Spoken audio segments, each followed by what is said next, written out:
Welcome to new TV Telugu. AP CM చంద్రబాబుపై మాజీ CM Jagan ట్విట్టర్లో ప్రశ్నల వర్షం కురిపించారు.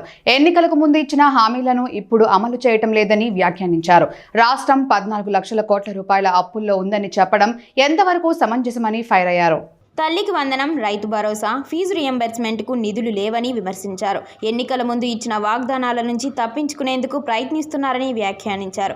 ఈ రాష్ట్ర బాధ్యత నాదేనని ఎన్నికల ముందు చెప్పిన చంద్రబాబు ఇప్పుడు అధికారంలోకి వచ్చిన తర్వాత ఆ బాధ్యతను ప్రజల భుజస్కంధాలపై వేస్తున్నారని జగన్ వ్యాఖ్యానించారు.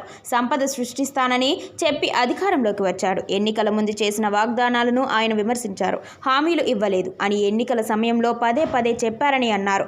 అధికారంలోకి వచ్చిన తర్వాత వాటిని మరిచిపోయారని వ్యాఖ్యానించారు. శ్వేతపత్రాలు విడుదల చేసి ఖజానా ఖాళీ అయిందని చెప్పడం ప్రజలను మోసం చేయడమేనని వ్యాఖ్యానించారు.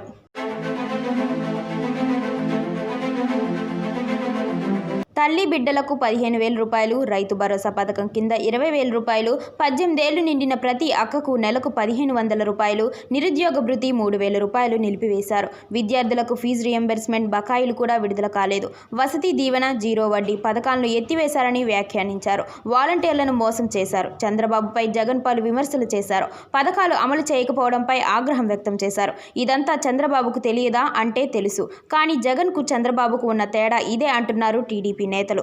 రాష్ట్ర ఖజానా ఖాళీగా ఉన్న సమయంలో అప్పులు చేసి పంపిణీ చేయకుండా సంపద సృష్టించి ప్రజలకు మేలు చేసేలా అమలు చేయాలని చంద్రబాబు కృతనిశ్చయంతో ఉన్నారని చెబుతున్నారు. కానీ 2 నెలలు ఎందుకు ఇన్ని కష్టాలు? కనీసం 6 నెలలు ఆగిన తర్వాత చంద్రబాబు పాలనను చూడాలని సూచించారు.